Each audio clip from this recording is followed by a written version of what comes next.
अस्सलाम, this is 10th lecture of English. और English को मैंने यहाँ पर नोट किया था। आपको पता है फर्स्ट हम लोगों ने पार्ट्स ऑफ स्पीच का नाउन पढ़ा था, अभी प्रोनाउन। मैं नोट इसलिए करके आप लोगों को बताता हूँ क्योंकि हमारा इसलिए टाइम भी वेस्ट होने से काफ़ी सारा बच जाता है और टाइम की कंजप्शन भी कम हो जाती है और हम लोगों कम समय में बहुत सारा बहुत सारे टॉपिक क्लियर कर पाते हैं। आज हमारा जो सेकंड है इसका प्रोनाउन। प्रोनाउन क्या है? Pronoun, it is a word that replace a noun in a sentence to avoid repetition and make sentence clear। इसका मतलब ये है कि ये नाउन को रिप्लेस करता है। नाउन को रिप्लेस करता है मीन्स के वसीम की जगह फिर आ गया ही, या मतलब कि हम लोग वसीम एंड अली एंड दे आ गया उसकी जगह। जैसे मतलब काफ़ी सारे वसीम एंड अली जा रहे हैं कहीं पर, यहाँ पर हम लिखेंगे वही।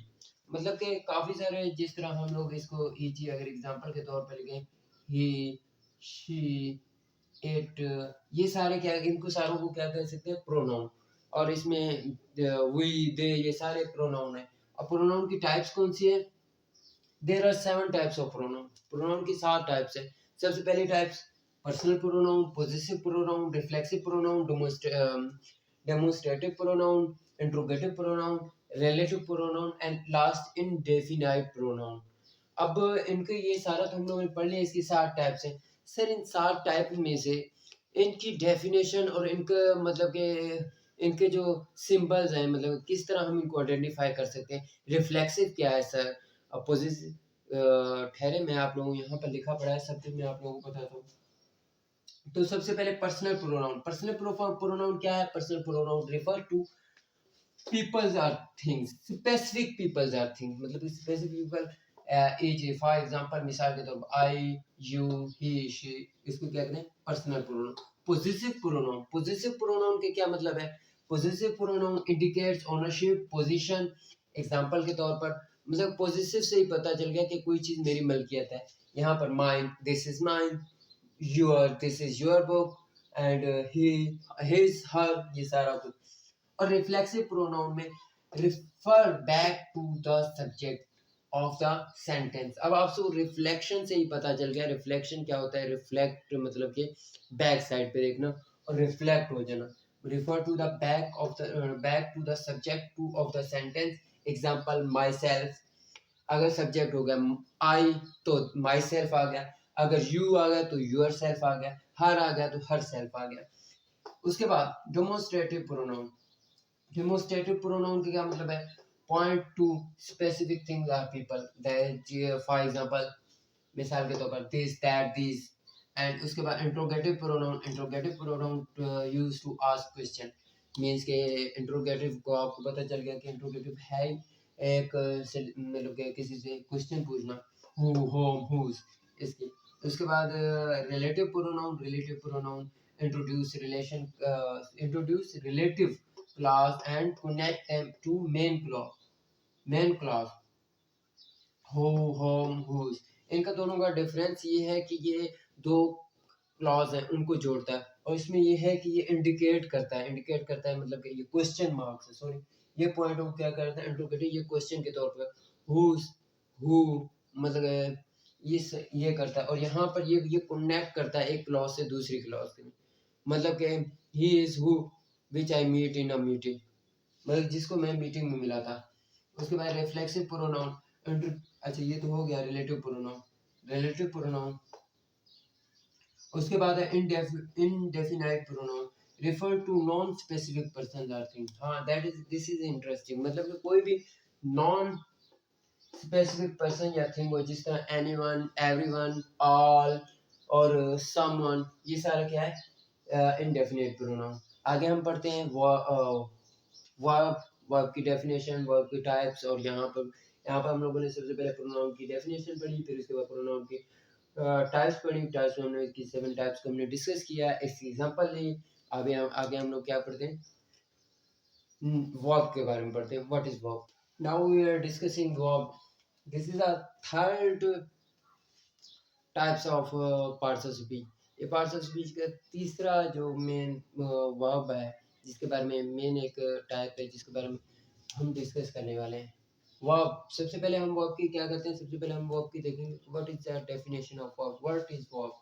It is about that express action, occurrence or state of being। means verb क्या है? Verb are essential component of sentence. Verb एक एसेंशियल कंपोनेंट है किसका? सेंटेंस है।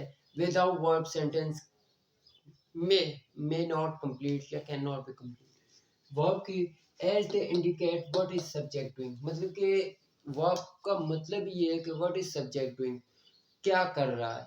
मतलब कोई भी चीज करने को क्या कहते हैं? वर्ब कहते हैं। मतलब कि मैं काम कर रहा हूँ, मतलब करना, कोई भी काम करना, उसको क्या कहते हैं? वर्ब कहते हैं। वर्ब की टाइप्स अब देख लेते हैं। There are 5 types of verb. First number पे है action verb, linking verb, auxiliary या helping verb, modal verbs and phrasal verb. इसको मोडल वर्ब भी कहते हैं, मोडल वर्ब भी कहते हैं, आप जो भी प्रोनाउंसिएशन करें। एक्शन वर्ब, एक्शन वर्ब मतलब कि फिजिकल और मेंटल एक्शन। फिजिकल और मेंटल क्या कहता है? डिस्क्राइब करता है फिजिकल और मेंटल एक्शन को। दिस जो एक्शन वर्ब है इसकी टू टाइप्स है। There are two types of action verb. एक है ट्रांजिटिव वर्ब, दूसरा intransitive verb. Transitive verb, what is transitive verb?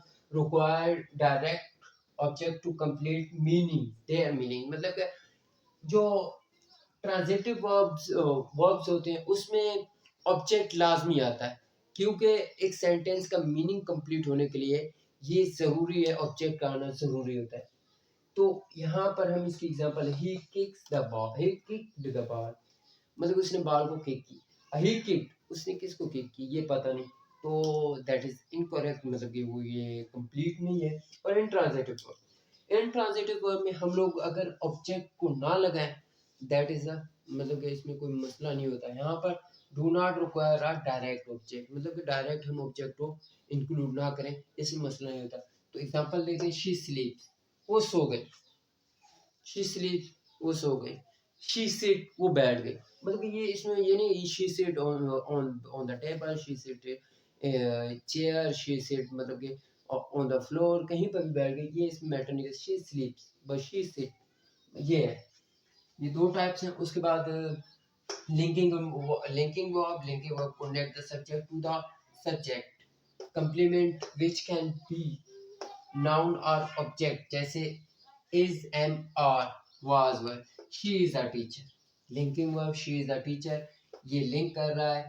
She, ये क्या है? इज अ टीचर, ये एक टीचर है, मतलब कि इसकी this is called linking verb. Auxiliary या हेल्पिंग वर्ब, ये भी सेम है, बट ये क्या है? हेल्पिंग वर्ब भी इसको कहते हैं। हेल्पिंग वर्ब क्या? Help the main, verb express tense, mood और voice. Be, have, do, well, मतलब शी इज रनिंग, वो दौड़ रही है, शी इज रनिंग। या शी हैव अ डॉल, उसके पास डॉल है, या कुछ भी है, मतलब कि ये क्या है? ये हेल्प कर रहा है, हेल्पिंग वर्ब इसको कहते हैं। मॉडल वर्ब्स, अब ये this is modal verb. Modal verbs are types of auxiliary verbs या हेल्पिंग वर्ब्स, ये भी हेल्पिंग वर्ब की एक टाइप ही है। इसको अगर हम लोग हेल्पिंग वर्ब कहें ये गलत नहीं होगा, लेकिन हम लोगों ने इसको सेपरेट क्यों लिखा है? दिस इज अ, ये भी एक बहुत बड़ा टॉपिक है इंग्लिश में, इसमें भी बहुत सारे लोग कंफ्यूज हो जाते हैं। आप देखेंगे आगे इंशाल्लाह जब हम इसको एक्सप्लेन करके पढ़ेंगे, तो आप लोगों को पता चल जाएगा कि ये किस तरह, ये भी एक मेन टॉपिक है, और इसको भी किस तरह हम लोग यूज करते हैं मॉडल वर्ब्स को भी। Modal verbs are types of auxiliary verb that express necessary, possibility, permission, ability, can, could, may, might। Example क्या है? Can, could, may, might. इसमें क्या करता है? परमिशन को जाहिर करता है, एबिलिटी को जाहिर करता है, पॉसिबिलिटी और नेसेसरी, ठीक है, एक्सप्रेस करता है। एग्जांपल देख लेते हैं। You must finish your work, आपको जरूर अपना काम करना। यू मस्ट, मस्ट क्या है? मॉडल वर्ब से। उसके बाद फ्रेजल वर्ब। फ्रेजल वर्ब क्या होता है? combination of verb with proposition or adverb that create a new meaning। मतलब कि proposition और किसको? adverb किसके साथ? verb के साथ मिलाकर एक new meaning देने को क्या कहते हैं? Phrasal verb. फ्रेजल वर्ब भी एक बहुत बड़ा टॉपिक है, इसको भी इंशाल्लाह हम लोग सेपरेट इसकी वीडियो बनाएंगे, जिस तरह मॉडल वर्ब की और फ्रेजल वर्ब की भी हम सेपरेट। इसकी example give up, look after. अब इसकी यूजेज क्या होता है? ही गेव अप स्मोकिंग, उसने स्मोकिंग छोड़ दी। मतलब है गेव का क्या मतलब है? छोड़ना, गेव अप छोड़ दी, ही गेव अप स्मोकिंग। कैसे लगे ये मेरा लेक्चर? इंशाल्लाह हम लोग इसकी 2 वीडियोज़ बनाएँगे, 2 वीडियो के अंदर इसको भी हम ख़त्म कर देंगे। ये जो पार्ट्स ऑफ स्पीच है। उसके बाद हम नेक्स्ट देखेंगे हमने नेक्स्ट क्या करना है। अगर मेरी वीडियो अच्छी लग रही है, अगर मेरे लेक्चर आपको हेल्पफुल लग रहे हैं, देन मेरे चैनल को लाइक, सब्सक्राइब और शेयर कर देना। मिलते हैं नेक्स्ट वीडियो में। अल्लाह हाफ़िज़।